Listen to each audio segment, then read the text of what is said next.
Bismillahirrahmanirrahim. Nahmeduhu ve nusalli ve nusallimu ala Resulil Kerim. Bu kelipte Hazreti Hoca Eyyub Ensari radıyallahu anh hakkında onun adı Halid, atasının adı Zeyd. Halid bin Zeyd kabile Hazrej'den buluyor. İbn-i Sa'd'ın ayçını var, onun evlat kalıptır. Yani o evladından evlat bulmansan bir nesli idame tapmandır deyip ayetiye İbn-i Sa'd Müvarrikh-i Bagdadi. O müvarrikh Müslüman boşu ikinci akabede Mekke Mukarreme'de mahfiyana Nebi Aleyhisselatü Vesselam ile beyat ediyorlar. Evvelki akabede o nefere yetmeye bir mehdudere adamlar Müslüman boluyor. Medine'den gelip eyyam hacı muğasında. Çünkü cahiliyette Araplar da hacı bağmıştık. Yani hacı fark et demiştik. Bizim kaynakta. Ondan sonra bile gidip Medine Münevvere varıp Peygamber'i tebliğ edip din İslam'ı tebliğ ediyorlar.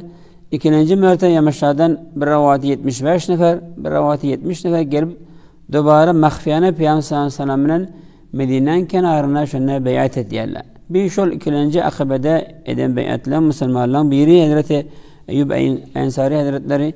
Onun haram gelip Yamışlar'da Medine'de din İslam'ı tebliğ edip bir 70 nefer, 75 nefer aydip şöyle ehl-i Medine'ni Peygamber'in hicretine amade ettiler. Şöyle bir payeguzari İslam'dan için böyle şöyle zahmet çekilen Hoca Eyyub Ensari Hazretleri de şun biri.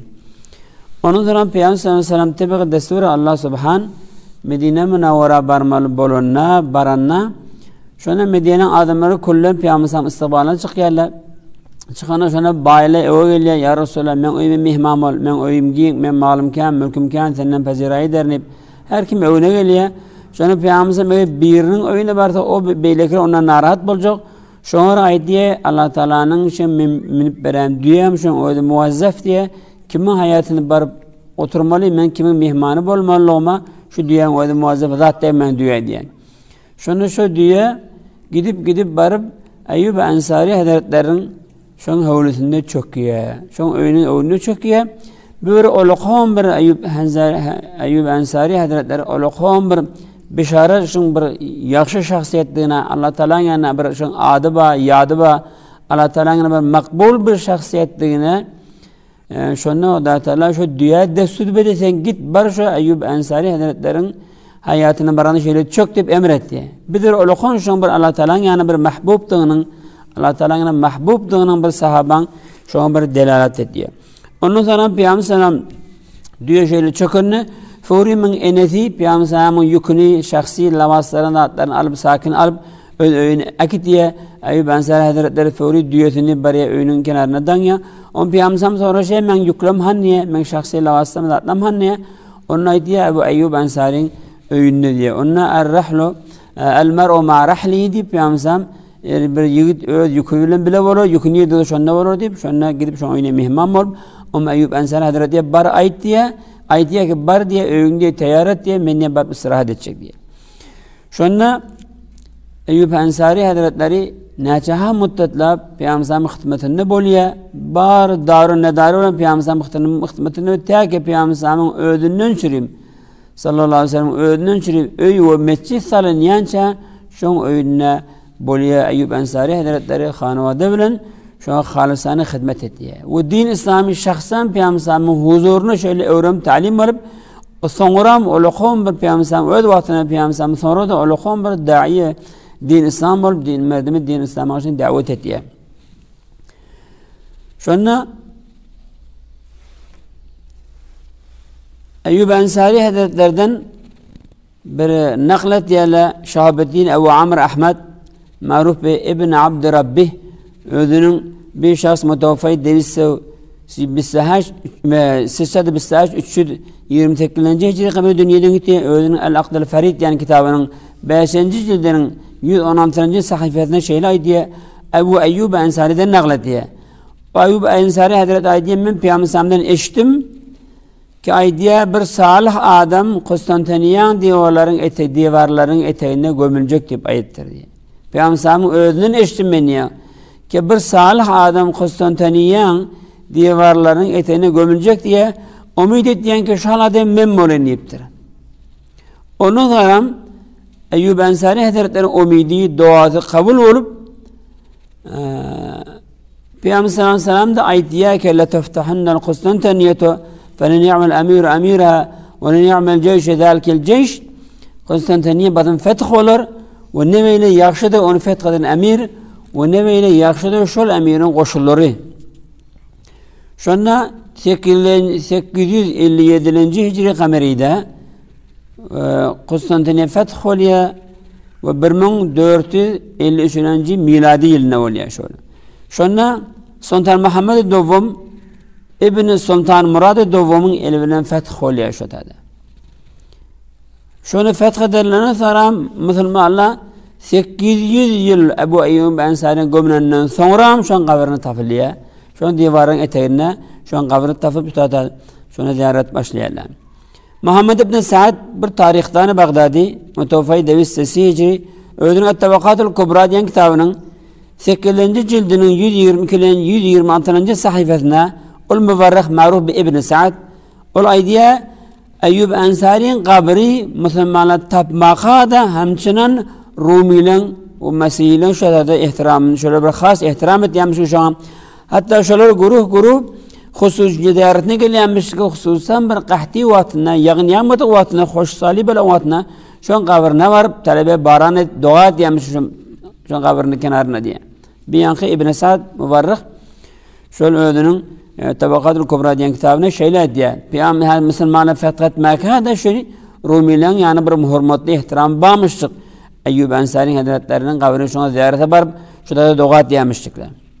İmam Muhyiddin'e ödünün tefsirinden şu metlebi ki İbn Sa'd aydan metlebini tayit etmeden içerim aydiye kâle Begavi فَمَا زَالَ أَبُو أَيُّوبَ أَنْصَارِي رضي الله عنه يجاهد في سبيل الله حتى كان آخر غزوة غزاها بقسطنطينية فاستشهد ودفن في أصل سور قسطنطينية وهم يستسقون به.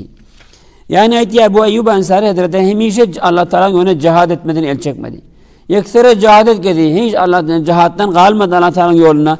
Hatta ki ahirki eden cihadi eden gazveti Konstantiniye'de Hazreti Muaviye radıyallahu anh'ın hilafet vaktinde bir ulukon leşker Konstantiniye ağacını gaydiye şunu fethetmeden için.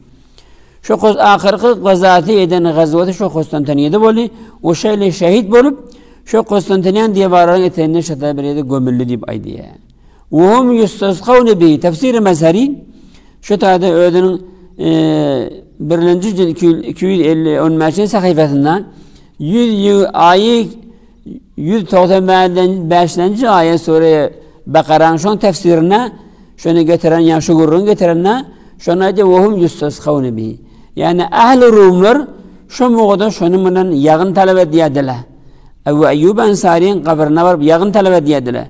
Onun sonra tefsiri Ruhul Beyan Allame İsmail Hakkı Berusevi Ehl-i Bursa böyle tefsirine 2. cildinin 309. sayfasından Yankı Sure Bakara'nın 195. ayetinin tefsirine diye وَهُمْ يُسْتَشْفَوْنَ بِهِ.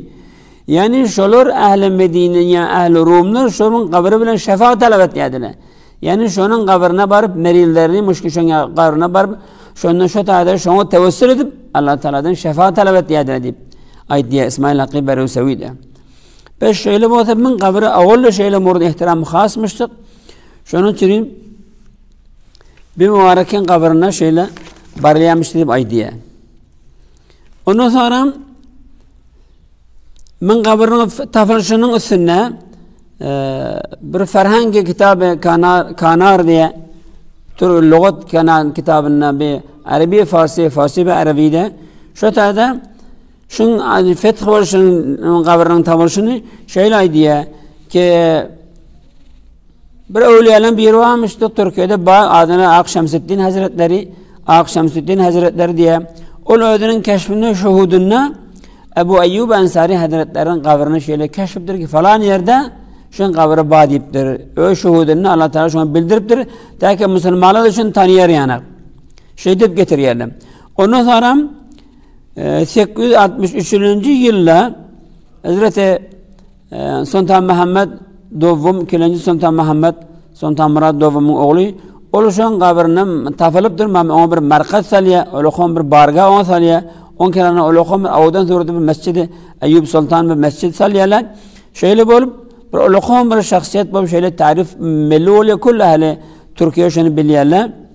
Ondan sonra bir tafalandan sonra Osmani paşaların ulukolları şunu murad ihtiram has bilip Sultan Eyyubi her vakti her kim şu tadan şolong bir yerden dünyadan giden turtuna şol Eyyub Ensari'nin hazretlerin kabrinin kenarına defn oluyormuştuk.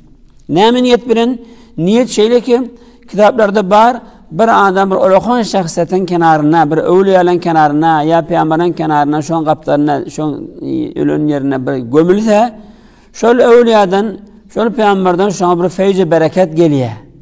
Şol Eyyub Ensari hazretlerinin bir feyzi bereketini bir de yetiştirip şunu Türklerin ulukan salatilleri, paşaları dünyadan gidene şon kenarına öldüğünde vasiyet ettim, şon kenarına ben defnedin deyip. O şunun yani bir teleke adamın kenarına da, kabrına da bir yaşlı adam gömülse, o teleke adam öl kabrını çeken adavi ediyenin narahatisi, şu yaşlı adamı sirayet edip, yaşlı adamı da şun narahatit gelip şöyle eziyet çekiyor. Onlara yaşlı adamları bir tanınlayan olsa bir kabri ki avval tanınlayan şu adamı doğru gezmeyen arası gezmeyendir deyip şunca adamın kenarına yaşlı adamına gömmeli. Ne diyeyim? Şunun hayli adamın keşfine, değişine geliptir ki men iştahiden akidin. Şu kabiristahiden men eziyet çeken şu kabirlerin kenarına. Men devrimdeki kabirlerden azap çekerler, şöyle azabından mağdan narati yetişiyor.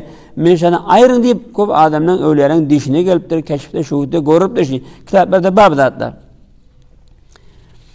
Ondan sonra Eyyub Ensari Hazretleri şu forum Allah Teala'nın yoluna, cihadına şöyle gidip zahmet çekiptir. Hatta Sure Bakara'nın şu 195. ayeti bizim hakkımızdan nazil bollu deyip biz ehl-i Medine'ne İslam piruz bolundan haram, İslam izzet efendim haram. Biz ayettik inni İslam piruz ollu, din İslam'ın nasırlı komaksu kofeli. Biz öz elimizden giden dünya mallarımızı yine bir müddet şu an bir yemedeyle, şu an yetişeyle bir malımı köfel değilim, dünyamı köfel değilim deyip şu farın fikri gelimizde Allah Teala bizim tevbihimiz için bize nazil etti şu ayağını diye. Yani siz eğer وَلَا تُلْقُوا بِيَيْدِكُمْ اِلَى التَّهْلُكَ diyen ayet bizim hakkımızdan nazil oldu. Ehl-i Medine, Ehl-i Ensar'ın hakkında nazil oldu. Eğer siz Allah yoluna cihat terk etseniz, Allah yoluna dine zahmet çekmeni terk etseniz, düşman size helak olup cihadı terk etseniz, düşman size piruz olup, siz öz elinizden özünü helak edersiniz deyip, şu tefsirin hakkında, şu ayet hakkında tefsirin şeyle aydiye.